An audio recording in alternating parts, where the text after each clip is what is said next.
What is going on, everybody? Welcome to SJG Perspective, and I have a double repub right now, so I need to figure out where that is coming from. What is going on, everybody? Welcome to SJG Perspective. So shut that off. There we go. All right. I don't know who's all in the chat right now or who's watching. Got one person watching, it looks like. Two people, but I think one of them's mine, so it doesn't really count. So anyways, let me just do a few little adjustments here. Pardon me, probably should have had those ready to go and out of the way.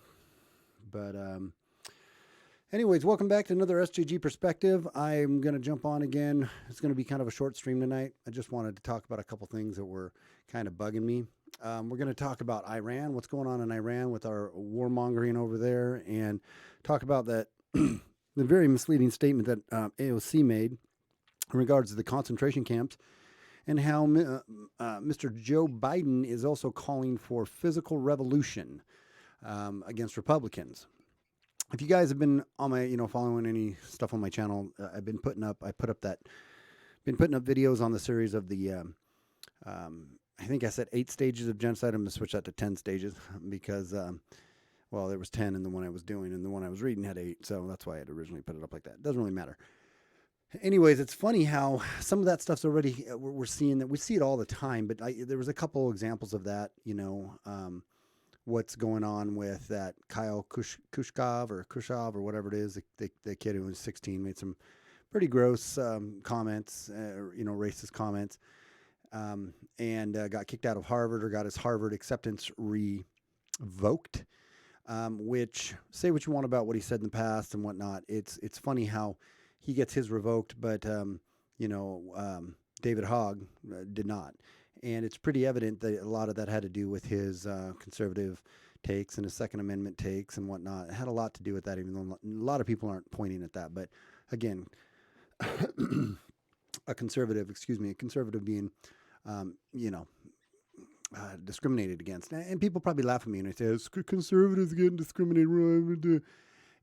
I understand it goes both ways, and that there's plenty of identity politics that is played on the right too, which I don't also support or like. I don't like it in any way, shape, or form. But in the episodes I put up, the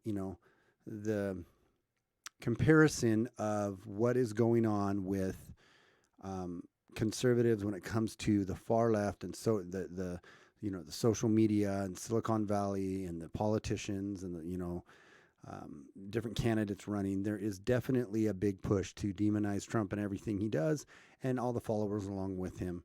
And it really is just kind of this social, especially you see it in the social media, a real push to just silence and push these people out of the public square, if you will.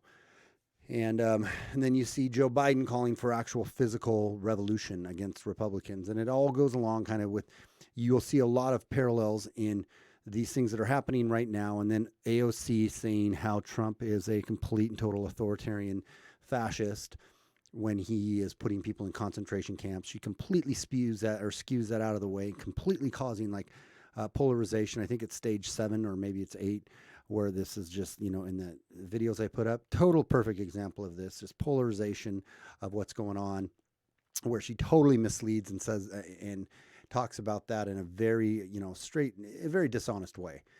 And we'll get into that. So before I go any farther, though, please do subscribe to me on Parler and on Minds and on Gab and on BitChute. And, follow me on those, please. If you're watching this right now, make sure you subscribe to me on those, because who knows how long it's going to be before the old YouTube world is taken away. You can follow me on Twitter also, and on Facebook. I don't ever really go on Facebook anymore, but these videos automatically post up to my page. And so, yeah, so do that. And then let's just jump in. So let's jump in with AOC, what AOC has said recently, and we'll start there, I guess.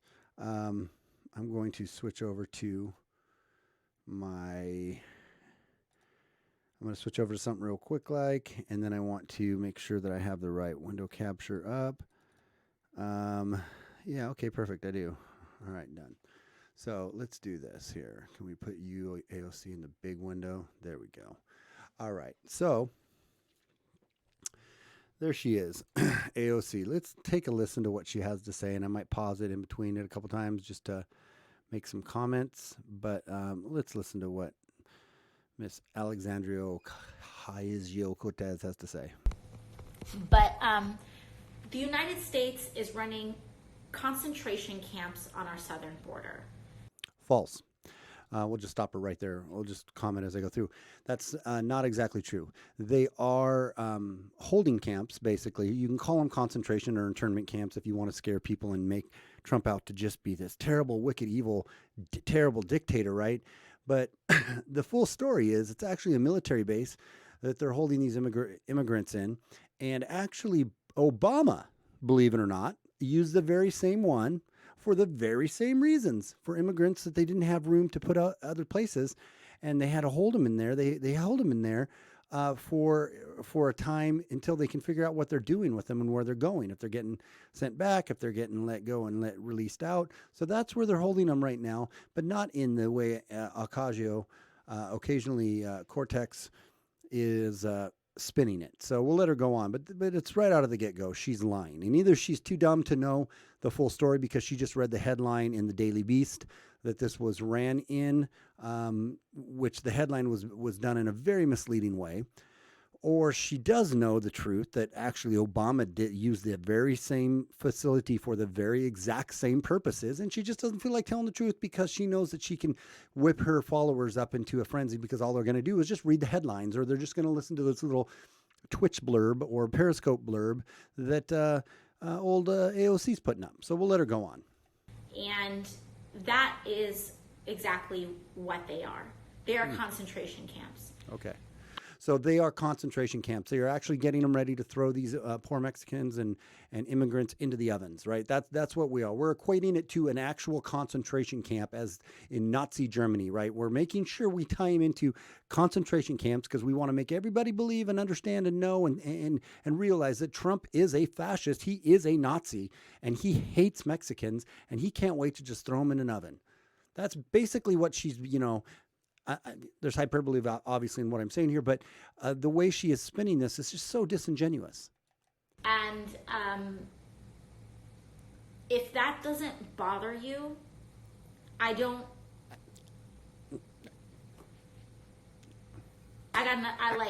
we can have, okay, whatever. I want to talk to the people that are concerned enough with humanity to say that we should not, that never again means something.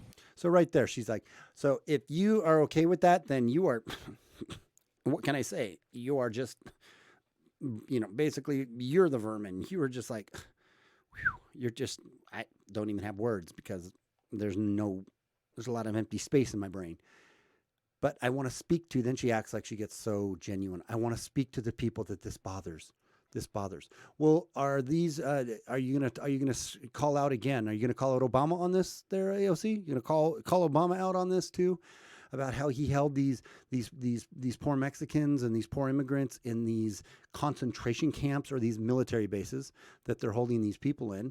Or are we going to talk about the fact that you guys have been encouraging, and by you guys, the left has been encouraging all the immigrants to come on up. You've been supporting the caravans. You've been telling them just come on up. You've been acting like you've always supported just unmitigated immigration into the country. When if you go back and you look at what Obama said in 2012 or whatever it was, where he said the exact same thing that Republicans and conservatives are saying now, is that we need to have a limited amount come in. They need to learn English. They need to integrate into the society, and we can only let so many in at a time. We can't just open the floodgates and let anybody and everybody in that wants to come in. Are you going to talk about how Chuck Schumer said the exact same thing, how he is 180 degrees from where he used to be, and the only reason they are against the immigration policies that we're trying to put in place is because Trump's for them. And because the American people that support Trump are for him. And so they also know that, so they don't want to be on the same page with Trump. They don't want Trump to get any of this stuff passed, because if he gets this passed, it's going to be a big win for him. It's just blatantly obvious. This is why they're acting like they just don't. This is so terrible. And then they're pandering to the Latinos and to the illegals here, so when these people do get in and they do get a stay and then they do get a driver's license and they are allowed to vote, who are they going to vote for? They're going to vote for the people that care about them, the Democrats. Meanwhile, we have uncontrolled, the homeless crisis is getting out of control. Right, and we can blame that on opioids. We can blame that on a lot of things. But regardless, the homeless crisis is out of control. Right, we're flooding our country with low skilled, and that's not a knock on a knock on them. It is a fact. Low skilled laborers that are flooding the welfare system. Right. What about our citizens here? What about our citizens here that are homeless, the homeless vets, the people that are on drugs, all these? And I agree with you on the opioid epidemic. It's terrible, and it is largely to do with big pharma and all these other just peddling drugs. I'm totally against that. I don't like that crap. But the fact remains that that Trump and the conservatives and people that want to get some immigration under control, that does not make you a fascist, authoritarian, Nazi, xenophobic bigot. It makes you a rational, common sense person that's like, hey, wait a minute, this is not sustainable. This is not sustainable. Anyways, going on. But she's pandering now to all the people who really care. Okay. Again, this has a lot of parallels in the polarization, like on these little video series I've put up. It has a lot of connection there, a lot of crossover rather. And that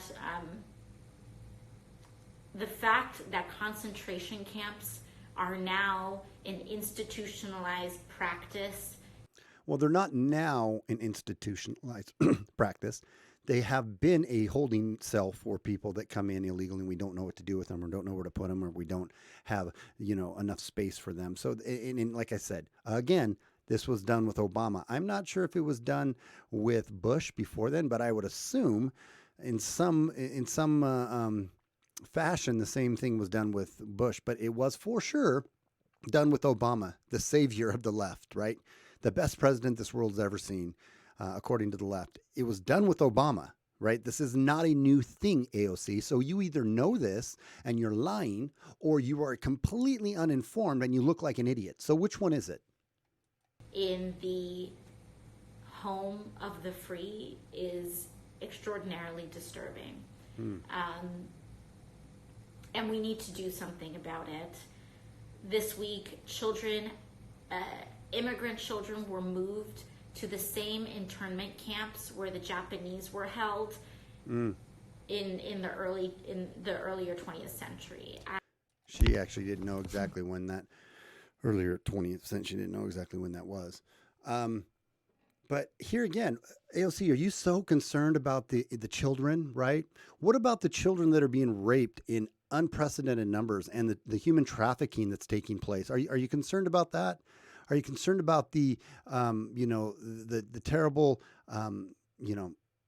assaults that are happening to, what is it, 80, 70%? I think it is. I don't know exactly. I want to say it's 70% of the children or the women that are coming up here and the adolescents that are coming up here are through Mexico are getting raped by these coyotes and by these, these human traffickers. Are you concerned about that? Are you concerned about that? See, they lied also about the kids in cages where they showed, and many people don't know this, where they showed those pictures about Trump locking kids up in the cages. And it turned out to be, that was actually during Obama, right? And those were like paper mache, whatever they were. It was that was during, and that whole thing got outed and then just brushed under the rug. How those pictures weren't even of when Trump was putting kids in cages, so on and so forth. That was actually, those pictures that got passed around were during, again, Obama's reign. And, it's when you have this many people coming in and you don't know where to put them, of course you're going to put them in a safer location than you are going to just be letting them in with the general populace that's been raping them and been abusing them on the way up.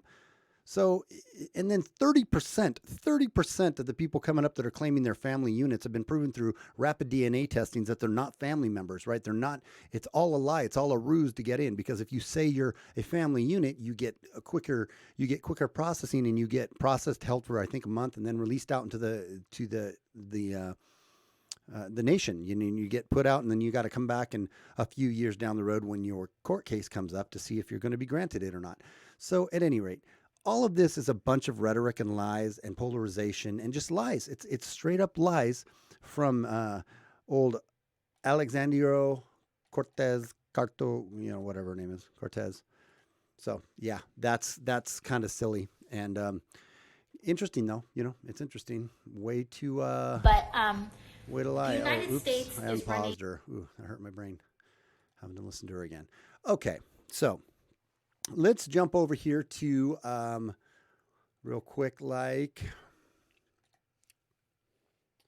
Let's jump over here to the Biden comment. So, as you guys know, on that other one of those articles, they said too about where they end up calling on some of these stages for actual action to be taken against those they disagree with, those who are proven to be the target group in genocide, right? And again, I use that allegorically for the social genocide that's kind of taking place, and from the far left, from the mainstream media, from the Silicon Valleyites, from the woke progressives that hate all things conservative or even just middle centrist of the road. Common sense, anybody who believes in the Constitution or believes in the Bill of Rights and believes in having a more not homogenous society and culture, because I don't think I'm fully on board with that. I'm on board. I'm fine with immigrants and I'm fine with the immigration. It has to be done, in my opinion, in a controlled manner and in a way that people integrate into the culture. I'm not into just wiping away all of Western culture and so on and so forth. But anybody who believes in these things and is for the Constitution and is for common sense, wow, they're in the target group in my analogy in my little series. So hey, what's up? What's up, disabled vet? Good to see you, man. So in this little sweet little clip, we're going to see how Joe Biden, and again, in one of those videos, it talks about how then they do end up call for physical violence against the target group. So in this one, let's listen to what Biden says on this little gem here. And I got to transition like that. Okay. So here's Joe Biden talking at the Poor People's Campaign Presidential Forum.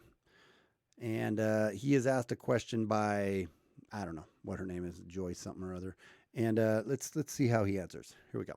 How would you get past either a majority Republican Senate in which Mitch McConnell was determined to kill all of these ideas, or even a Mitch McConnell in the minority who repeated the consistent filibustering that happened when you were vice president, and anything that came from the Obama-Biden administration, Mitch McConnell considered dead on arrival? Joy, I know you're one of the ones that think it's naive to think we have to work together. The fact of the matter is, if we can't get a consensus, nothing happens except the abuse of power by the executive. Zero. Number one. Number two, there are certain things where it just... So he just said it's naive to think we can work together. Okay. So he's right there saying it's, you're one of the ones who thinks it's naive that we can work together. We need to have our agenda and push it at all costs, right? No discussion, no reaching across the aisle. This is all silly. We're not going to do this. We're not going to have it's naive to think we can work together. Okay, carry on, Uncle Joe. It takes a brass knuckle fight. There's no way to do it. And so, folks, look. It takes a brass knuckle fight, right? So, I mean, there he's probably just talking figuratively. I'll give him the benefit of the doubt right there. He's just talking in, hyperbole right there. But but he goes on to say something that's kind of alarming, where he's literally calling and instigating and well, I'll let him say it. If you start off with the notion there's nothing you can do, well, why don't you all go home then, man? Or let's start a real physical revolution if you're talking about it. Because we have to be able to change what we're doing within our system because... So, I would like to see, actually, I know I'm into this, and I read a couple articles on this where I would like to see the full, this is snipped. So I'm going to do another follow-up on this, okay? Because this was a quick stream tonight, and so I want to make sure before I say this that I'm being consistent, and this was clipped out. So maybe he was talking in maybe I'm going to give him I can't believe I'm going to give old Joe the benefit of the doubt that he wasn't actually saying we should start a physical revolution, but it sure sounded like he said that. So why don't we listen to that one more time here and see how he says that there. There's no way to do it. And so, folks, look, if you start off with the notion there's nothing you can do, well, why don't you all go home then, man? Or let's start a real physical revolution if you're talking about it. So if there's nothing we can do, why don't you go home? Or let's start a real physical revolution, an actual. There's no way to do it. And so, folks, look, if you start off with the notion there's nothing you can do, well, why don't you all go home then, man? Or let's start a real physical revolution if you're talking about it. Because we have to be able to change what we're doing within our system because... So how would you... That's interesting. If that is what he's saying, and I'm not, we're not missing something on the cut there when he cut over. If that really is what he's saying, that's pretty alarming. That he's literally saying, let's start a real physical revolution against Republicans, against people that are opposing these crazy, over the top, out of I wouldn't say nonsense, but over the top, emotional pleas for all these policy changes. Let's start a real actual revolution. That's a little alarming if if that's fully what he is saying. And that's, that's so true. Like Disabled Vet said, I hope he doesn't get his way, his wish, because it'd get ugly for sure. And that is the thing. Nobody wants that. Nobody wants it to come. I can't say nobody does. I know a lot of the people I follow and a lot of the people I listen to, yes, we want to be, we don't want to be censored. We don't want to be, called all the names in the book, all the ists and the isms in the book. But we don't want physical revolution. We don't want a physical war, a physical uprising, because that would get ugly really bad, really fast. And it would, who knows what that would happen. And then who knows how that sets us up then for, actually being attacked, cyber attacked, or being attacked by a bunch of our enemies, and we're in a bunch of disarray here. So it's getting kind of out of control and a little bit crazy and dumb to think that either a majority Republican to think that is a physical revolution is a good idea. And the people on the right that are calling for that, that's a bad idea for us too. This is not a good idea. But again, something is ultimately going to give. I mean, if they start yanking, changing the Constitution, or changing, the Bill of Rights, or imposing these draconian tactics and laws on us, it will probably get ugly. And I really hope that doesn't happen, because that's not anything that anybody wants to see happen. But it's interesting how, he's calling for it here, right? If that is the truth of what he said, and I'm going to do a follow-up video on this, where I take that whole thing in context, because I don't want to just take that snippet and say, oh, that's what he said, because he could have been alluding to, this isn't what we're going to do, but if, so you mean what I know. You get my point on that. Okay, so then the next thing I want to talk about, I'm just going to freeform. I'm not going to probably jump over to any clips on this, but it's this whole thing going on with Iran, right? Here's some things that I have some real questions about on this. Iran supposedly blew up that Nordic, it was either Norwegian or whatnot. There was an attack on a Norwegian tanker and then on the Japanese tanker. So let's think about this for a second. The attack on the Japanese tanker happened the day the Prime Minister of Japan, Abe, whatever his name is, was visiting Iran. And he was having friendly conversations with them, talking about, oil, and talking about some energy and so on and so forth. And then one of their ships gets supposedly hit with a mine, or with they were talking about maybe a torpedo. And immediately, before any of the facts came out, everyone's pointing their finger at Iran. Now ask yourself a question. Why the hell would Iran do that? Why in the hell? And I'm not saying that it couldn't have been a real disinformation, psych op, where they did do it and nobody would expect them to do it. So that's why they did that. Sure. Could it have been that way? It could have been. But you think about it, it doesn't make a ton of sense, right? It doesn't make a ton of sense for Iran knowing that America is itching. We're itching to get to drop bombs on them and to go after them and to get into a war with them. Not all of America, but the John Boltons and the Mike Pompeos of the world are totally wanting to go after them. And so we've been sending just a big show of force over into their area, right, with our warships and whatnot. And then all of a sudden, this oil tankers get hit with torpedoes or bombs. And so it just doesn't make a lot of sense that you would just want to poke the bear, right? You would just want to, or poke the eagle, I guess, the bald eagle. You'd really want to give them a reason to react. That doesn't make a lot of sense unless somebody wants us to react and wants us to get in a war with them. That makes some sense, right? Oh, there comes the tinfoil hat. Could this be a false flag? It sure as shit looks like a false flag. It sure as shit it smells like a false flag.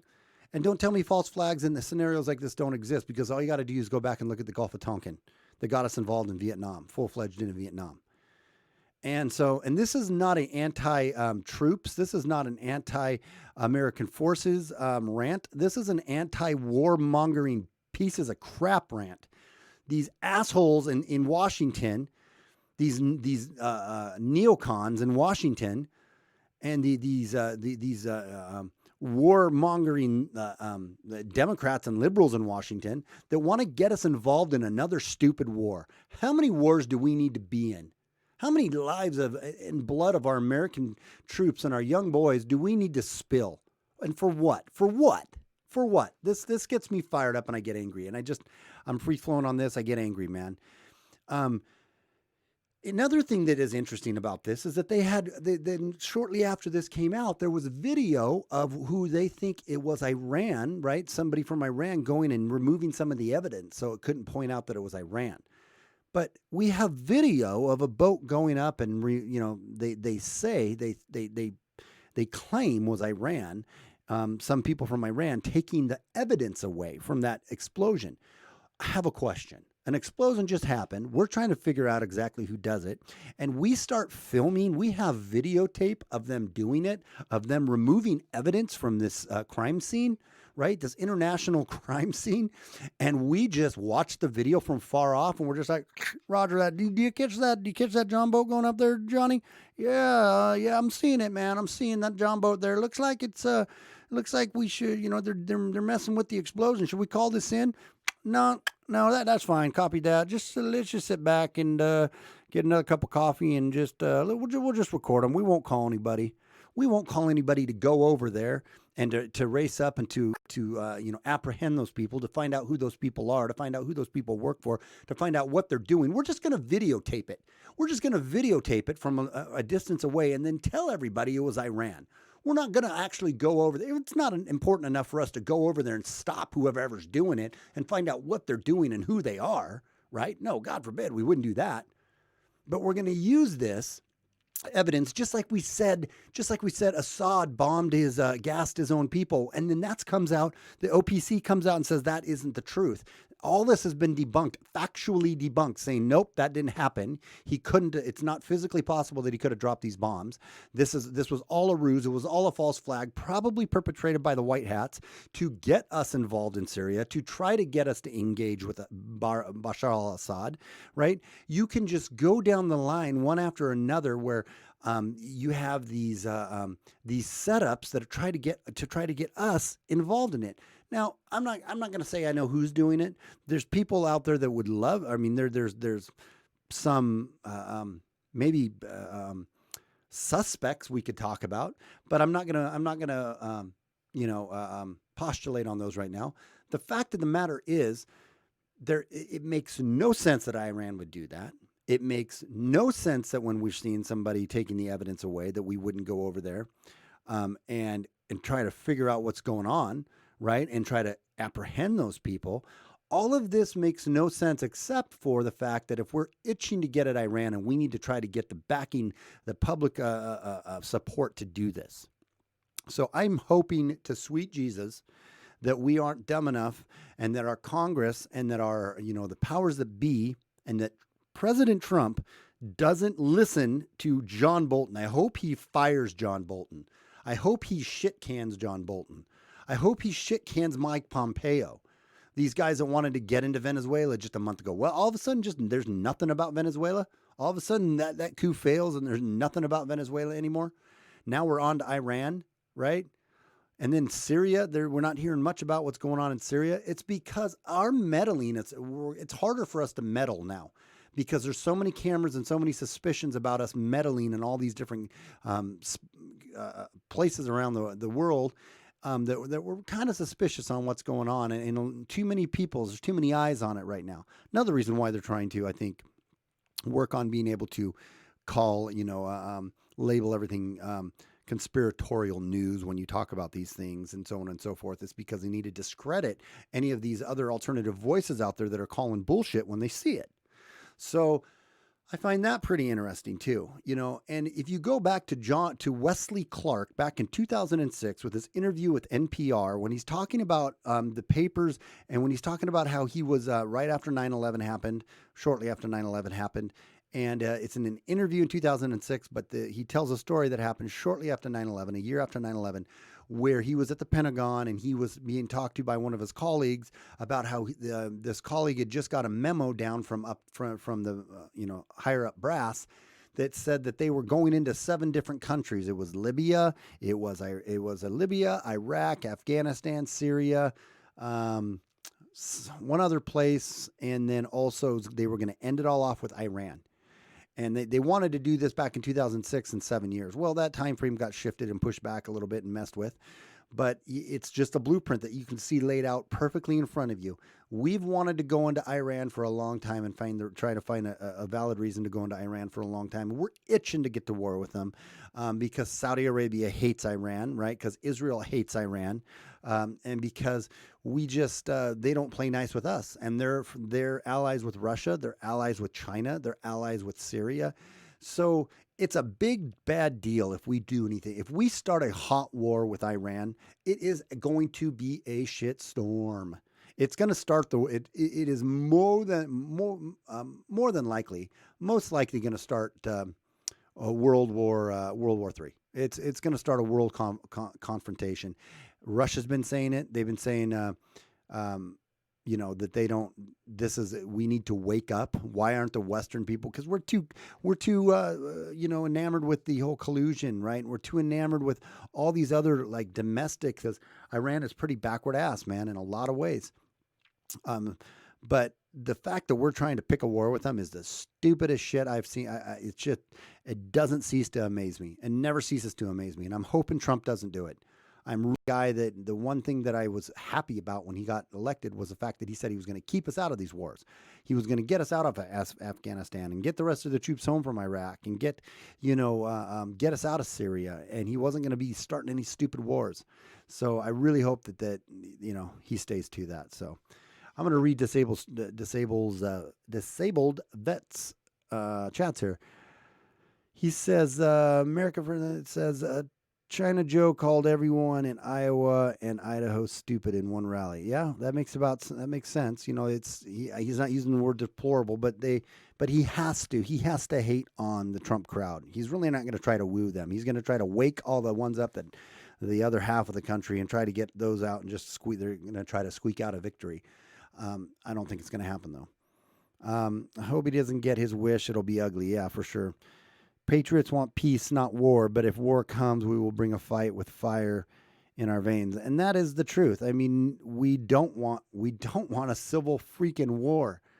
But man, if they keep pushing and they keep trying to take away our constitutional rights and they keep demonizing us on every level and they keep censoring our voice in every possible way, and then they get power and then really, really bring the genocide on us, social genocide on us, it won't be pretty. And it's not what I or anybody that I know wants to see happen by any means. Oil tankers didn't work, so now a report comes out saying we hacked Russia. That is some crazy. Oh, I didn't read that, man. I didn't read that. American Joe, what's going on, man? Good to see you, dude. So glad you're in here. If we go to war over a photo of a boat, I will lose my mind, Joe says. We broke 22 trillion in debt. No more blood left to spill. Bring our troops home. Absolutely right. I could not agree more with that, American Joe. And disabled vet, I didn't hear the thing about the Russian hack, but I would like to do more on that. It is just driving me crazy. I am on the war stuff. You go back and watch my videos from the Venezuela bullshit, pardon my French, to the Syria lies that we've been fed on Syria, to Iran, to what's going on in China. And I think China is a huge threat. right? I really do. And I think that the way they're running their country and how they treat their people is horrendous. It's terrible. But to me, it's like, all right, they want to build some islands out there. Fine, let them build some islands. Let them work it out with some of those other guys over there. But who are we to say you can't have those islands? You can't build that up, right? It's a matter of us trying to say you can't do it, and them pushing back and us saying we're going to do it. And who's going to win this? Who's going to win this pissing match is what it's coming down to. So the world is a tinderbox right now of war, ready to go. It is ready to go. And when it goes, it's going to go hot in a bad way, in a real bad way. And so, I mean, we got to be ready. We got to know who we are. We got to be ready, emotionally, spiritually, and physically, practically in the real world. But we've also got to speak out against this as conservatives. I mean, where are the voices of reason when it comes to what we're doing here? It is completely, and who are we to think we can continue and always push our freaking, there's so many things America does that's so awesome. And I love America, and I love the general populace of America, or at least half of it, in the sense, that's my other issue, obviously, is cultural and social issues that are just getting so far out of whack. It hurts my brain, right? There's no logic and rationale anymore on these things. But when it comes to war, where are the Democrats at? I thought the Democrats used to be the ones who were all no war, man. All the mainstream media, all of when it came to Venezuela, when it comes to Iran, there's no pushback on this. They push back on Trump on every little thing he says. But when it comes to going to war with Iran, they don't say too much negative stuff about it. They're all behind him. So that should tell you something too. I've said it before, I'll say it again. When both sides are saying the same thing and there is no conflict between them, right? There is no differing opinion between them. I believe we should have differing opinions, but we should do it rationally. We should do it respectfully, and we should figure out what are the best ideas. We shouldn't just call names and throw stones at one another. But when there's no pushback on either side and they're all for it, that should tell you, man, who's really pulling the trigger here? Who's really pulling the strings here? What's really going on here? So I am totally, thoroughly, completely, just not into this. Oh, for sure, man. Okay, I want to do it, Joe. Let's do it. Yeah, I'm down on Friday at 6 p.m. Oh, I do have that stupid had a wedding rehearsal. I may have to come on at 6:30 if that's okay with you. Maybe during the Q&A. I have a wedding. I'm doing a wedding on Saturday, and I have a wedding rehearsal. So on Friday, but I think I could get there by 6:30 because I'm dying, man. I would love to come on your show. So yeah, if we could do 6:30, would 6:30 work? I know there's a delay here. I saw Perfect come up, but email me and I'll send you a link. Okay, cool. And yeah, I'd love to be on the show. Thank you for the invite, my friend. Yeah, it's this is the one thing that gets me so fired up. Yeah, okay, perfect. 6:30 is perfect. Sweet. Yeah, it gets me so fired up, man, when I talk about this because it is I don't get it. I just don't get it on that. I don't get it on that side of it at all. It blows my mind. It really does. And I'm really hoping Trump doesn't let me down on this one because that'll be something major. That'll be something major, man. I haven't even paid much attention to Tulsi Gabbard, right? But I know she is anti-war. So I don't know much about her other policies. But if Trump does this, I'm going to have to start looking hard at her too. But I don't even think she's going to make it because, again, we're hungry. We're hungry in this country. And that's where I line up with like the Jimmy Dores of the world. The Jimmy Dores of the world and I, when it comes to the war stuff, man, I'm right on page with you about that. After that, we kind of split ways. Not kind of. We split ways pretty hard after that. But, yeah, so I will, that's kind of what I wanted to talk about. This was going to be a quick stream tonight because I got to get in and get to bed as I'm a working man. I got to get up early and go to work. But, yeah, a couple things are really in my craw, and I wanted to at least get out and at least, throw up a quick stream. By quick stream, it's been 44 minutes, so I don't know how to do quick streams anymore. I don't feel like, but anyway, guys, I appreciate Disabled Vet, and I appreciate you, American Joe. Love your show, dude, and I appreciate everything you do, and your message. I appreciate you guys coming in tonight and just hanging out with me. But I will email you, Joe, and we'll get that set up. And then I'm going to get out of here now, though. So So for all you guys out there that will watch us later, please do subscribe to me and leave a comment and like it and share it. And until next time, without fear or animus, it's SJG Perspective, and we will catch you later. All right, Joe, I'll email you and we'll get it all set up. All right, guys, have a good night. See you later. That didn't work. Try it again.